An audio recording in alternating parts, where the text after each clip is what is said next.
사기 본기 45회 효경 본기. 한경제 유계. 한효경 황제 유계는 전한의 제6대 황제로 문제의 장남이며 어머니는 효문 황후이다. 아버지와 마찬가지로 한 왕조의 기반을 다지고 선정을 행하여 문경 지치라 불리는 정세를 닦았다. 또한 후한 왕조의 창시자인 광무제와 삼국시대의 초기의 창시자 유비는 자신들의 조상을 경제의 태자라고 칭했다. 삼국지의 영웅 유비가 자신들의 조상을 경제의 태자라고 칭한 이유를 먼저 살펴봅시다. 한세종 효무황제 유철은 전한의 제7대 황제이다. 16세에 부왕 경제의 뒤를 이어 황제에 올라 유학자 동중수의 의견을 수렴하여 유학을 국가의 학문으로 삼아 그 이념대로 나라를 다스리려 하였다. 한편 이복 형제와 귀족을 제거하여 황제권을 강화시켰다. 이복 형제들을 물리치고 제위에 올랐으며 강력한 경쟁자이며 제위 계승의 라이벌로 지목된 중산종왕 유승을 계속 의심하였는데 유승은 경제의 소자이자 무제의 이복형이었다. 유승은 이 의심을 피하고자 일부러 주색에 탐닉하는 모습을 보여 한무제의 칼날을 피해갔다. 또한 즉위 후 전대의 권실들과 외척들을 숙청, 면직시키고 실력과 능력으로 어질고 겸손한 인재를 채용하여 관료의 자질을 향상시켰다. 한무제 유철의 왕위 계승 경쟁자였던 중산종왕이 바로 유비의 직계 손조이십니다. 중산종왕이 있었던 중산의 지명을 먼저 살펴봅시다. 신정 동국 여지스남 함경도 정평의 군명을 파지손이 천정 중산 정주라고 합니다. 평안도 정주의 군명을 귀주 정원 조촌이라고 합니다. 전라도 장흥의 군명을 오차오와 정안 정주 관산 회주라고 합니다. 전라도 장흥 함경도 정평 평안도 정주는 정주의 군명이 중복되는 동일한 지명으로 정주의 군명 귀주는 김수로왕의 무대 귀성을 포함하는 지역이었던 곳으로 함경도 정평의 군명이 중산입니다. 귀주는 금강산과 관중지역이라고 했습니다. 신중 동국 여지스남에서 중악인 중산을 화산인 삼각산이라고 했습니다. 치세 초기까지 사기 외척 세가에 따르면 경제는 문제의 제5대 황제로 태어났는데 형 4사람이 모두 문제가 대나라 왕으로 있을 때 일찍 사망하고 기원전 180년 아버지가 황제에 올라 생모 도씨가 문제의 정실로 승격되면서 문제의 적자가 되었다. 유학을 배우면서도 한편으로 어머니 도씨로부터 도교를 배웠다. 황태자 시절 오왕 비의 세자 현과 바둑을 두다가 자신이 지게 되자 한 수 물러 달라고 했다가 세자가 거절하자 홧김에 바둑판을 집어던져 그를 죽여버리고 말았는데 이 문제로 한해 중앙정부와 오왕의 관계가 냉랭해졌으나 문제의 정치적 배려로 사태는 겨우 수습되었으며 훗날 5초 7국의 난의 한 원인이 되었다. 기원전 157년에 황제로 즉위하였다. 경제의 정치는 기본적으로 아버지 문제의 정치를 이어받아 소극적인 외교 정책과 검약에 힘쓴다는 것이었다. 또한 중농 정책을 펼치고 세금을 줄이는 등 사회 안정을 실현시켰다.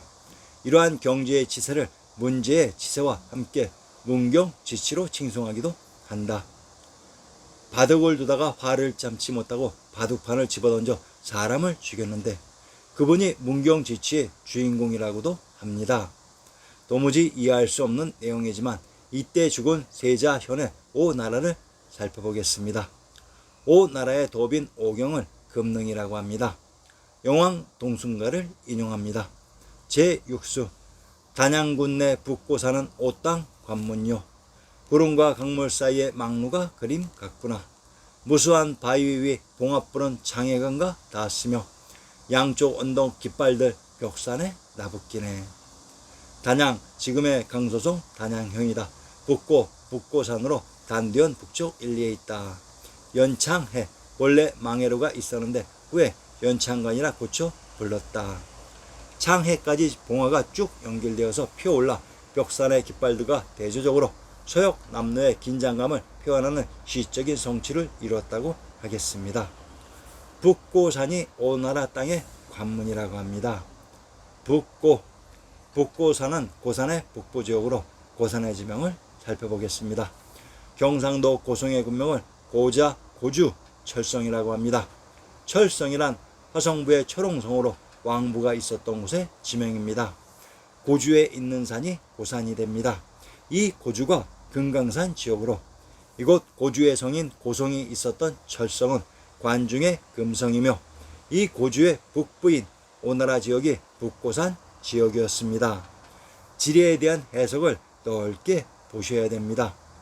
상기 영왕 동순과 시에 등장하는 오나라 관련 창해와 벽산의 지명을 살펴보겠습니다. 창오산과 동정호, 관동 팔경을 인용합니다. 동해가 막막하여 물과 하늘이 한빛이라 총총한 바위돌은 금수병을 둘렀는듯 창파 연월 잠겨 주르륵 출렁조수 된다.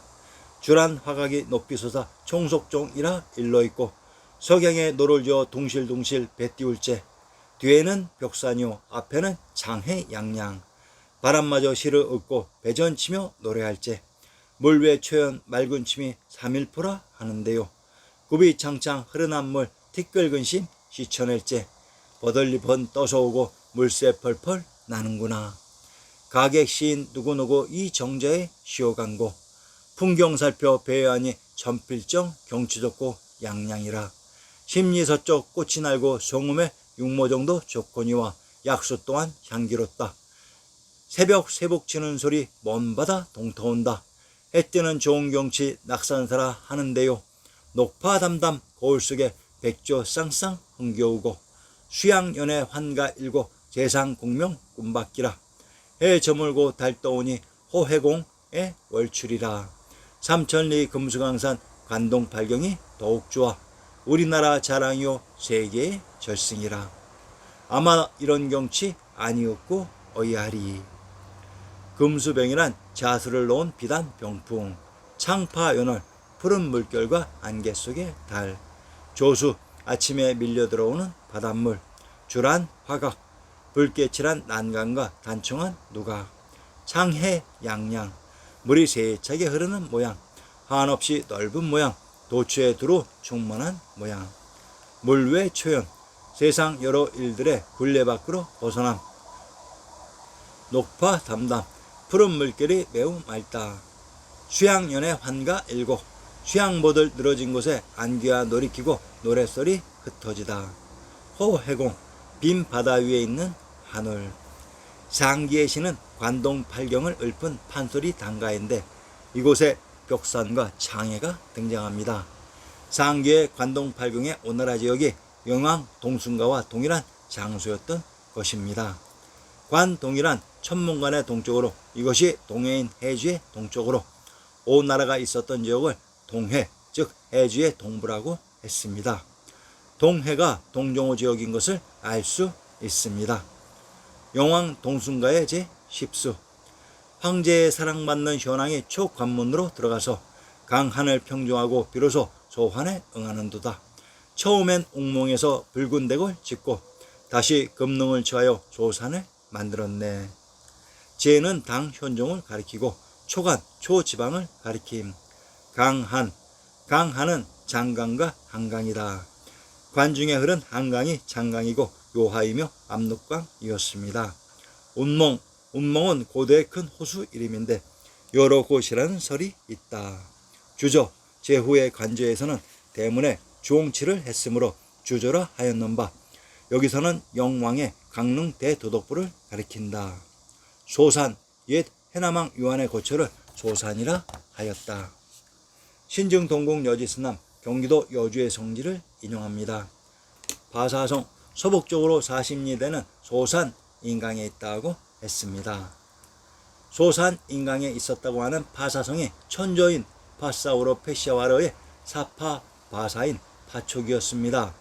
인강이란 임해인 김해에 흐르는 강으로 관중의 한강이 인강입니다. 회남과 강릉은 강수와 한수가 흐른 강헌의 관중지역이고 오나라의 금능은 금강산의 남부에 있었습니다. 5초 7국의 난 경제의 치세에 한의 황족 종족으로서 봉해진 유씨의 제후 왕이 그 영내의 징세와 관리, 인명권 등을 장악하여 그들의 분국은 거의 반독립국의 양상을 띠고 있었다. 조정은 단지 제후국의 승상만을 임명할 뿐이었다. 문제 때부터 그들에 대한 대책이 마련되기 시작했지만 대응은 소극적인데 그쳤고 근본적인 대책은 미뤄지고 있었다. 기본적으로 아버지 문제의 방침을 이어받으면서도 분국 문제에 대해서만은 오사대부 조조의 헌책을 받아들여 제후왕의 권력을 줄이는 데 착수했고 제후왕의 사소한 과실을 이유로 그들의 용지를 몰수하는 등 중앙집권 체제를 구축해 나갔다. 이에 반발한 제후왕이 몰래 연계 기원전 154년 오왕비를 중심으로 반란을 일으켰다. 초기에는 반군이 우세했으나 주하부의 활약으로 반란은 진압되었다. 5초 7국의 난을 진압한 뒤 경제는 제후국의 승상을 폐지하는 대신 상을 파견하여 통치하게 하고 제후왕에게는 현지에서 징수되는 세만을 받았다. 당초 계획했던 제후왕의 권력 삭감에 성공한 것이다. 오나라 유씨족이란 한고조 유방의 혈족들입니다. 상기 5초 7국의 난을 통해 한나라 시대 이전의 제국 제도와 흔적은 완전히 없어진 것을 알 수 있습니다. 자, 그러면 한나라 정부에게 불어닥칠 분란은 단 하나. 한나라가 9년제를 실시하면서 없앤 이들 제후국 연합과의 전쟁인 것입니다. 이들이 바로 흉노였습니다.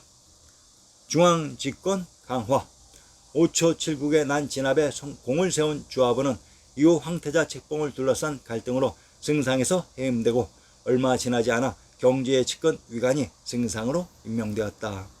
전한 최초로 황제의 측근이 승상으로 임명된 것은 종래 황제의 정책에도 제약을 가할 권력이 주어졌던 원훈놀과 그 일족에서만 임명되는 것이 불문율로 되어 있던 승상의 권력이 이때 와서 크게 저하고 반대로 황제의 권력은 비약적으로 강화된 사실을 나타내고 있다.